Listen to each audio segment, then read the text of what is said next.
Bonjour à tous et bienvenue dans l'Instant T. Au sommaire aujourd'hui, une visite ministérielle à Ifremer, des vélos pour des étudiants brestois, un drone pour éteindre des incendies ou encore un bistrot où l'on décore des enveloppes. Et puis, comment devenir un bon acteur au cinéma? C'est ce que nous expliquera notre invité Ronan Loup, puisqu'il organise un stage acteur et caméra dès ce 15 septembre à Brest. Bonjour Ronan. Bonjour. Et comme chaque vendredi, vous retrouverez aussi une brève de trottoir inédite de Steven Leroy. Et puis aujourd'hui, nous accueillons une nouvelle chroniqueuse. Bonjour Aline. Bonjour. Donc tous les vendredis, vous nous donnerez les bons plans pour occuper les enfants pendant le week-end. Je vais essayer. C'est très mal. Ce sera en fin d'émission. Tout de suite, on démarre par un point sur l'actualité de ce vendredi 11 septembre. Dans 3 mois se tiendra la COP21 à Paris, plus connue sous le nom de Conférence internationale sur le climat. En amont de l'événement, la secrétaire d'État chargée du développement et de la francophonie entame de nombreux déplacements en France. Ce vendredi, elle s'est rendue à Ifremer, à Plouzané. La question des énergies marines était bien sûr au menu. Anne Burlot a suivi la visite. Annick Girardin, la secrétaire d'État chargée du développement et de la francophonie, a été accueillie ce vendredi à l'Ifremer, à l'Institut de référence sur les sciences marines. État des lieux de la recherche autour des océans, croissance bleue ou encore coopération franco-québécoise en matière d'innovation maritime. La représentante de l'État a évoqué avec l'ensemble des intervenants quelques-unes de ces thématiques. Au chapitre des innovations à la pointe, les chercheurs de l'Ifremer travaillent à partir d'un bassin d'essai pour les énergies marines renouvelables et d'un instrument de mesure du vent baptisé le LIDAR. Il est utilisé traditionnellement en milieu terrestre, donc sur un support fixe. Et nous, dans le projet, on va utiliser cet appareil sur une bouée en mer qui nécessairement va bouger et va subir les affronts du vent. Et donc on va essayer de corriger et d'améliorer l'instrument de mesure, d'améliorer le LIDAR grâce aux essais qu'on fait cette semaine avec l'Hexapod. Concrètement, cet outil, une fois installé en pleine mer, permettra de mesurer le potentiel éolien d'un site offshore. En Bretagne, ils sont 750 personnes comme Patrice Veuter à faire partie de l'Ifremer, soit la moitié de l'effectif total de l'établissement public. D'ici 3 ans, il pourrait être 50 à 90 de plus, puisque le siège devrait déménager à Brest. Et ce, malgré les réticences des salariés parisiens concernés. Ce transfert, il est toujours prévu. Il est prévu pour 2018. Les travaux sont prévus commencer en fin de cette année. Tout cela se fait dans la concertation, dans l'échange. Et comment faire autrement que d'avoir ici, à Brest, un pôle beaucoup plus... un pôle renforcé sur les questions maritimes quand on sait effectivement que Brest est à le 4e niveau ou représente la 4e place mondiale en matière d'océan et de recherche océanographique. Donc pour moi c'était essentiel qu'Ifremer puisse être ici en plus grande force demain. Une décision aberrante sur le plan stratégique et économique selon les 2 principaux syndicats, qui voient un éloignement des instances de pouvoir. À pied, en bus ou en voiture, voilà les modes de déplacement privilégiés des étudiants brestois. Seuls 11% d'entre eux utilisent leur vélo. Alors pour tenter d'inverser la tendance, l'association Brest à pied et à vélo propose chaque jeudi des ateliers. Anaïs Plateau s'y est rendue en voiture. Louana a un souci avec son vélo. Mais bonne nouvelle pour cette étudiante en biologie à l'université de Brest. Une association propose tous les jeudis des services à moindre coût pour les adeptes du 2 roues. Réparation, location et marquage. L'occasion pour l'association BAPAV de sensibiliser les étudiants. C'est un public privilégié qui vient encore beaucoup en voiture. Comparé à d'autres villes de France, on pourrait mieux faire. Donc le but c'est vraiment de faire de la sensibilisation, de montrer que le vélo est un mode de transport vraiment intéressant, compétitif pour des trajets de moins de 4 km. Et donc d'inciter les étudiants à adopter dès la rentrée des bonnes pratiques en matière de déplacement domicile-université. Julien, lui, est étudiant en géo-architecture. Il s'intéresse de près à ce mode de transport. Il vient s'informer sur le système de prêt gratuit d'un mois renouvelable que propose Brest à pied et à vélo. Je me suis fait voler mon vélo l'année dernière, donc je vais essayer d'en récupérer un. Et puis du coup, je connais l'association BAPAV, donc voilà, j'en profite pour louer un vélo. Et si jamais l'étudiant vient à se faire de nouveau voler son 2 roues, il pourra le récupérer plus facilement grâce au dispositif Bicicode. Les vélos volés sont souvent retrouvés par la police, mais seuls 3% sont rendus à leurs propriétaires. La situation s'améliore avec ce code à 13 chiffres. C'est une machine qui permet de marquer le vélo avec un numéro unique. Les gens l'enregistrent ensuite dans une base de données sur Internet. Comme ça, si votre vélo est volé et que la police le retrouve, elle rentre ce numéro bicicode, elle sait que ce vélo vous appartient et comme ça vous pouvez le récupérer. L'association est présente tous les jeudis de septembre et octobre à midi à l'UBO. Elle espère pérenniser ses ateliers à l'année. Le 17 septembre, l'association organise aussi une bourse au vélo. Les étudiants pourront en vendre ou en acheter. En tout cas, celui de Louana semble être arrivé en fin de course. Elle trouvera peut-être son bonheur à la bourse au vélo pour continuer à arpenter les rues de Brest. Les drones, ces objets volants capteurs d'images, sont très à la mode et ils trouvent peu à peu des applications concrètes et utiles. Cette semaine, par exemple, les pompiers du Morbihan l'ont testé lors d'un exercice grandeur nature en forêt de Brocéliande. Reportage Fanny Coconnier pour TB Sud. L'incendie est virtuel, mais le scénario de l'exercice est réaliste. La forêt de Brocéliande, c'est l'un des massifs les plus exposés au risque d'incendie en Bretagne. Pour cette manœuvre, 16 sapeurs-pompiers sont épaulés par 20 bénévoles de la réserve intercommunale de la sécurité civile. Et pour aider les hommes, ce mercredi, l'appui d'une nouvelle technologie est testé. Le drone, c'est une première. On s'est rendu compte avec le colonel que cette technologie était utilisée ailleurs, dans d'autres secteurs, pas dans le secteur forcément de lutte contre les feux de forêt, mais on s'était dit que le drone pouvait apporter quelque chose de très nouveau et de très utile. Et quoi justement ? Et ben, en particulier de participer à la détection et puis à la conduite des opérations de lutte dans des feux de forêt sur un massif, aujourd'hui vous l'avez vu, de Brocéliande, qui est un des plus accidentogènes, en tout cas dangereux du département. Il y a de la lande, il y a des sous-bois, il y a des fougères et donc il faut être très opérationnel. Piloté depuis le sol, le drone envoie ses images au poste de commandement mobile déployé sur le terrain.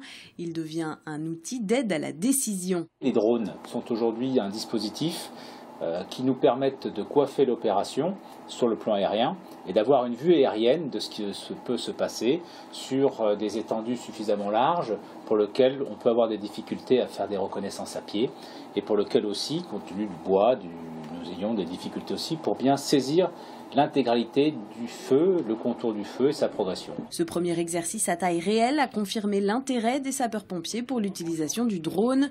Des solutions techniques pour assurer l'acheminement des images jusqu'au codice de Vannes doivent encore être trouvées. Une décision de s'équiper doit être prise avant la fin de l'année. Cela pourrait se traduire par un contrat avec une société spécialisée plutôt que par un achat d'équipement.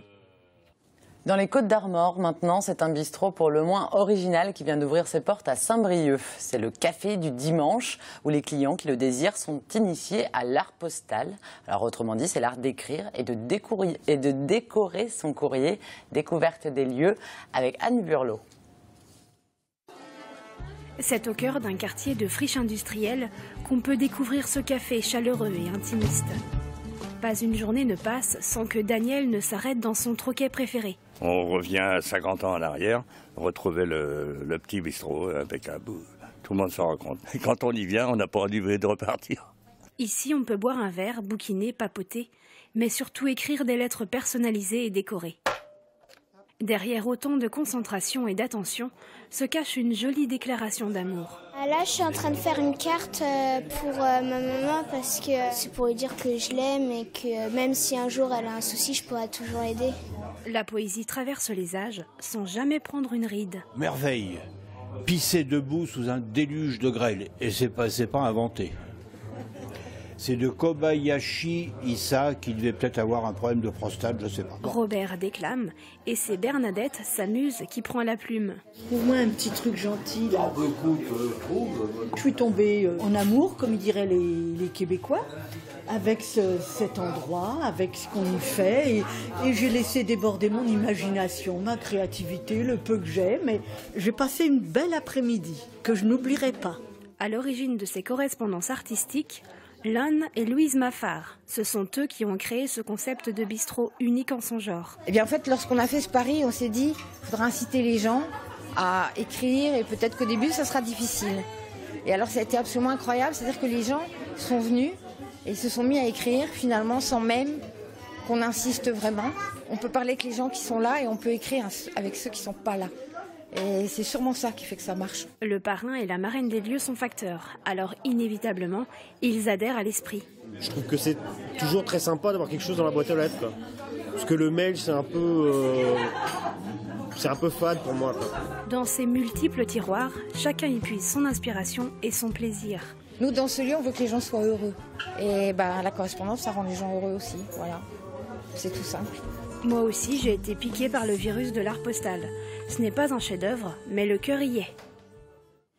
Allez, maintenant, on apprend avec notre invité à devenir un bon acteur de cinéma. Ronan Loup, vous êtes réalisateur vidéo et vous proposez dès ce mois-ci un stage pour apprendre les techniques du jeu d'acteur face à une caméra. Parce que oui, un comédien ne joue pas pareil au théâtre qu'au cinéma, on imagine. Oui. Alors justement, qu'est-ce qui différencie ce jeu du cinéma et du théâtre ?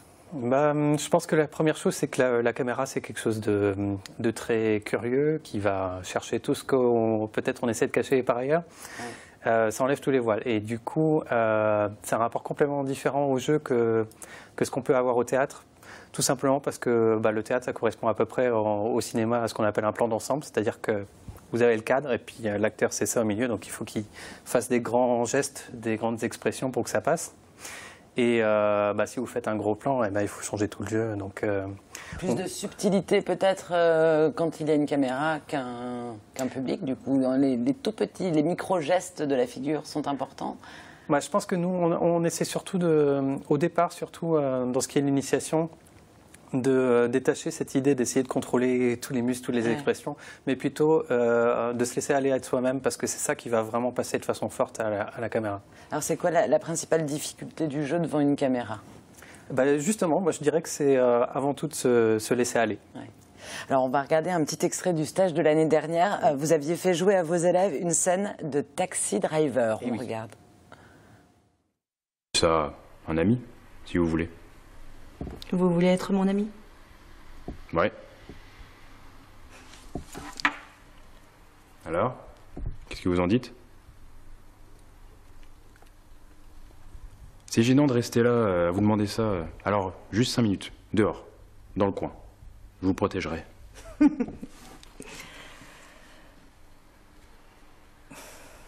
Allez, faites une petite pause.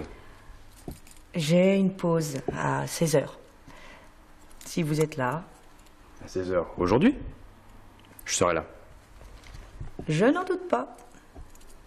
Alors pour cette scène-là, justement, qu'est-ce qui était important ? Pourquoi vous l'aviez choisi d'ailleurs, cette scène, pour faire jouer vos élèves ?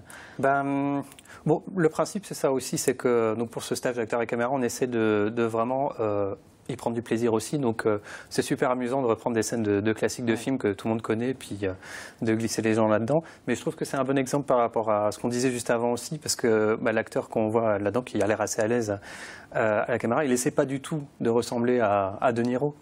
Il interprète vraiment le personnage à sa sauce, quoi. Il prend les paroles et les actions et puis il les fait comme lui, il les ferait dans la vraie vie, quoi. Et c'est vers ça qu'on essaie de pousser. Et ça parle bien à l'image, quoi.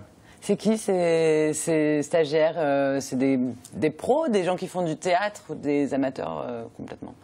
Le stage est ouvert aux pros parce que justement, des fois, il y a des professionnels qui demandent à connaître un petit peu les usages de plateau, comment ça se passe, comment on se place, etc. Mais essentiellement, c'est surtout des amateurs qui soit ont fait du théâtre pour certains, et du coup, ils ont la surprise justement de voir que les techniques qu'ils ont apprises, il faut les revoir avec l'intrusion que fait la caméra. Soit des gens qui sont juste passionnés de cinéma et qui viennent simplement pour ça. Complètement amateurs. Il y en a qui ont des projets pour plus tard. Il y en a quelques-uns, ouais. En tout cas, sur le stage de l'année dernière, il y en avait quelques-uns qui étaient justement curieux de voir jusqu'où ils pouvaient aller et qui voulaient se blinder un petit peu. Et il y a l'exemple curieux justement de l'acteur qu'on a vu là, qui était venu parce qu'il était passionné de cinéma. Et puis, il s'est pris au jeu et j'ai appris que tout récemment, il vient d'intégrer le cours Florent à Paris.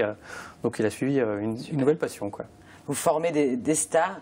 On a envie de regarder un autre petit extrait. Alors, vous leur avez fait jouer une scène du film Blade Runner. Et on regarde tout de suite. Et cette grosse araignée qui vivait sous votre fenêtre, son corps orange, ses pattes vertes, elle a tissé sa toile tout l'été. Et un jour, elle a pondu un gros œuf. L'œuf a éclos. L'œuf a éclos ? Oui. et 100 petites araignées sont sorties et l'ont mangé. Des implants, ce ne sont pas vos souvenirs. Ce sont ceux de la nièce de Tyrell.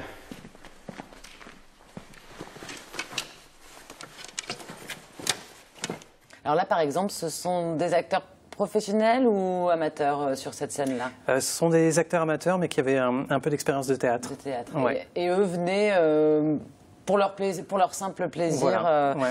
Alors, vous faites une sélection parce qu'il doit y avoir un monde fou qui veut participer à ce stage. Vous ne pouvez pas accueillir tout le monde? On essaie de limiter quand même le stage à 14 personnes pour que ça reste exploitable. Dans les 2h30 qu'on a, il faut que tout le monde passe devant la caméra.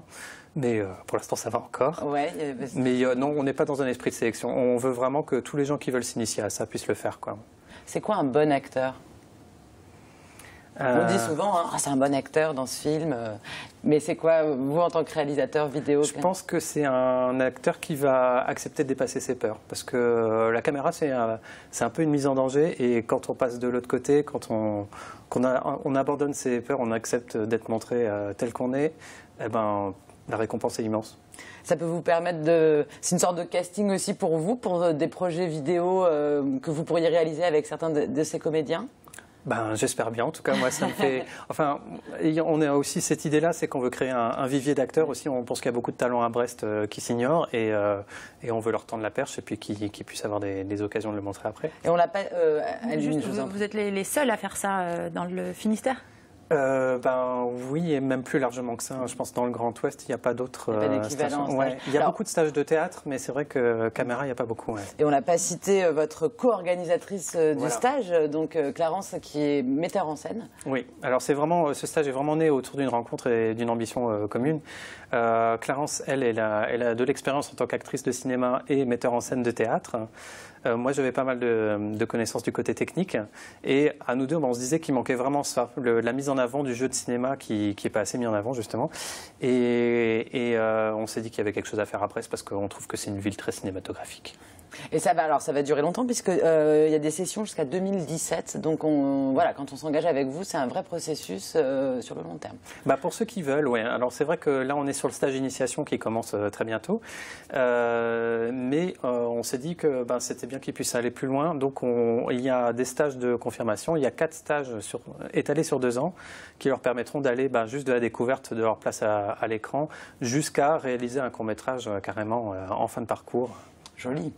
Alors, pour récapituler le stage de Brest, parce qu'il y en a un à Brest, un à Saint-Renan. Voilà, c'est la nouveauté cette année. Donc, ça commence pour Brest le 15 septembre. À Saint-Renan, ça commence le 7 octobre. Pour les 2 fois, c'est à 20h. Jusqu'au mois de décembre, les cours... 10 cours de 2h30. Voilà, 10 cours de 2h30. Ça coûte combien ?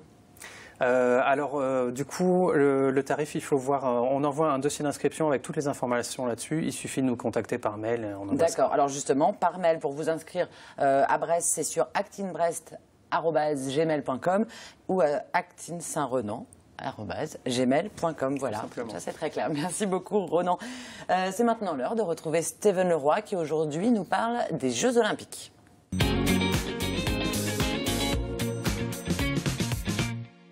Ouais, ça gaze avec toi ou quoi? T'as vu, bel été, hein? De la flotte tous les jours. Avec ça, au moins, on n'était pas emmerdés.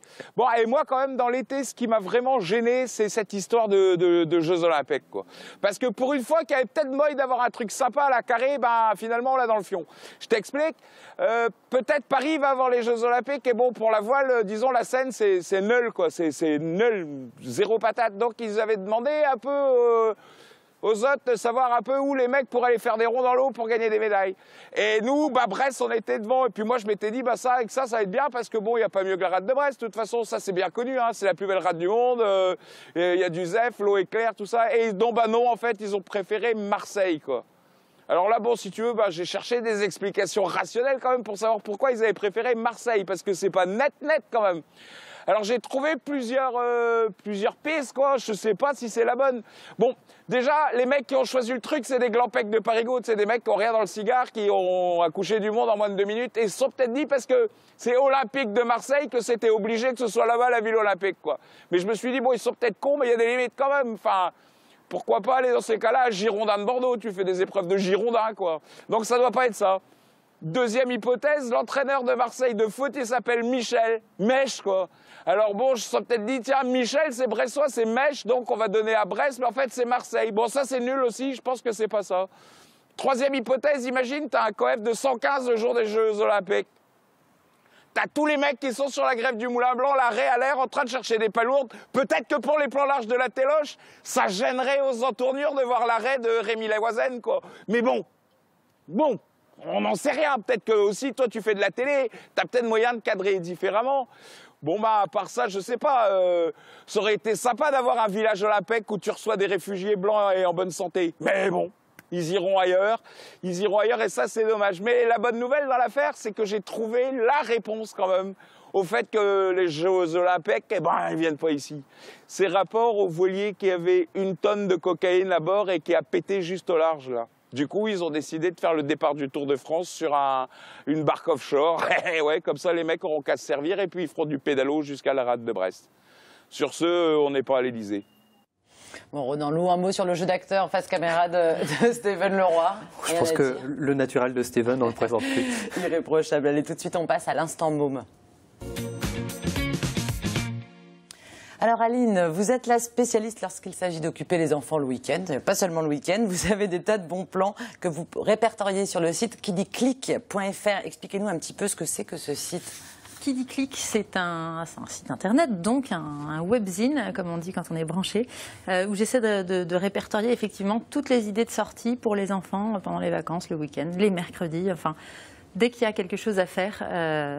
J'essaie de vous en parler, que ce soit des musées, des châteaux, des spectacles, enfin voilà. C'est très varié en activités. Ouais. Et alors justement, une idée à nous proposer pour ce week-end? Alors pour ce week-end, moi j'ai bien pensé à quelque chose parce qu'en tant que parent, puisque j'ai moi-même 3 enfants, en général à ce moment de l'année, on en a juste marre, on en a ras-le-bol, on a recouvert des cahiers toute la semaine, on a pleuré en laissant nos enfants pour la première rentrée à l'école. Du coup, on a envie de se mettre un peu au vert, ce qui est peut-être pas plus mal après tous les mojitos qu'on a bu pendant l'été, c'est autre chose. Et donc, ce que je peux vous proposer, c'est d'aller à Adrénature. Adrénature, c'est un parc accrobranche, un parc d'aventure en forêt, qui est du côté de Melvin. Alors, les Brestois, ne soupirez pas, c'est tout près. Ils ont cette frontière nord-sud, c'est à peine 1 heure, on prend un pique-nique et hop, on y va. Et c'est vraiment un endroit super parce que déjà, c'est un parc qui est hyper naturel justement, qui est très sauvage. Les petits sentiers voilà, pour se balader sont trop mignons, il y a une petite rivière et tout. Donc c'est vraiment en pleine forêt, on n'entend pas une voiture. Et ça, même du coup pour les gens qui ne veulent pas grimper dans les arbres, les accompagnateurs. Rien que le site est agréable. Voilà, juste ça, c'est déjà agréable. Et puis en plus, il est géré de façon totalement écologique. Donc bravo. Et puis en plus, les parcours, puisqu'on est quand même là pour ça, sont parfaitement adaptés aux enfants. Moi, ce que j'aime bien, c'est le petit parcours pour les tout petits. Ça commence dès 3 ans et il est génial, quoi. Il est à hauteur d'enfant, forcément, avec quand même des vrais jeux comme les grands, donc en bois et tout. Ils ont leur petite adrénaline, un niveau de difficulté quand même. C'est pas non plus les doigts dans le nez. Donc ça, top. Et après, pour les plus grands, il y a de nombreux parcours, je crois qu'il y en a 8 en tout, et ce qui fait que les parcours ne sont pas trop longs et qu'on peut en fait évoluer chacun à son rythme. Quand on en a marre, qu'on fatigue un peu, hop, on finit le parcours et puis on fait une petite pause ou on fait le suivant. Donc il y en a pour tous les âges. Il y en a pour tous les âges, ouais, vraiment. Même pour les plus grands, après pour les adultes, pendant l'été, on peut faire des nuits dans les arbres, dormir dans des hamacs géants. Et on peut y fêter son anniversaire. Alors ça, c'est le bon plan pour cette année-là. Pour nous, pendant l'été, il y a souvent beaucoup de monde. Là, pour l'année, on amène son gâteau et ses copains et on ne met pas la maison à sac. On va fêter ça dans les arbres. Rapidement, autre chose à faire ce week-end? Oui, alors ce week-end, on peut aller aussi, c'est plus culturel, mais à Morlaix, il y a une expo Pierre Cavella. C'est un magistrat, enfin c'était un magistrat, il en est mort le pauvre, qui peignait. Voilà, on voit ce qu'il faisait, c'est assez sympa. Et puis surtout, pourquoi il faut y aller maintenant avec les enfants, c'est qu'il distribue gratuitement pour les enfants un petit livret-jeu qui est très très bien fait. Et qui permet de visiter l'expo à hauteur d'enfants avec des petites énigmes, des petits jeux. Ils ne s'ennuieront pas. Non, ils ne s'ennuieront pas. Et puis il y a quand même des grands chefs-d'œuvre. Il y a du Rodin au musée de Morlaix. Tout le monde sera pas ravi. La peine d'aller au Louvre. Voilà. Merci beaucoup. Aline, on vous retrouve vendredi prochain, bien sûr. Et tout de suite, on passe au Focus Programme. Et ce dimanche sur TBO à 17h30, découvrez Femmes de Sport, un nouveau magazine mensuel entièrement dédié au sport, au féminin. On regarde un petit extrait.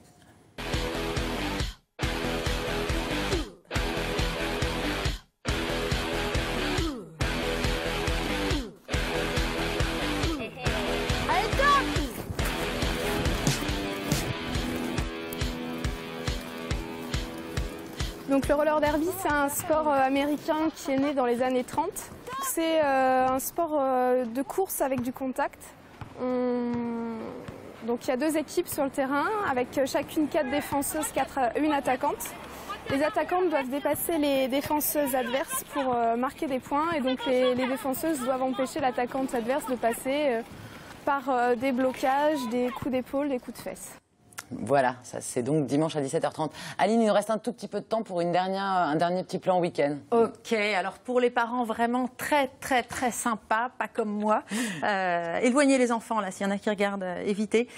Ce week-end, à l'Est-Neuvin, arrive la fête foraine. Donc si vous aimez la barbe à papa dans les cheveux et les pommes d'amour, allez-y, voilà, vous leur ferez plaisir. Merci beaucoup Aline, merci Renan d'être venu sur le plateau de l'Instant T. Merci. Vous pouvez revoir cette émission en replay sur tbo.bzh évidemment. Nous on se retrouve lundi, même heure, et d'ici là, passez un excellent week-end sur TBO. Ciao.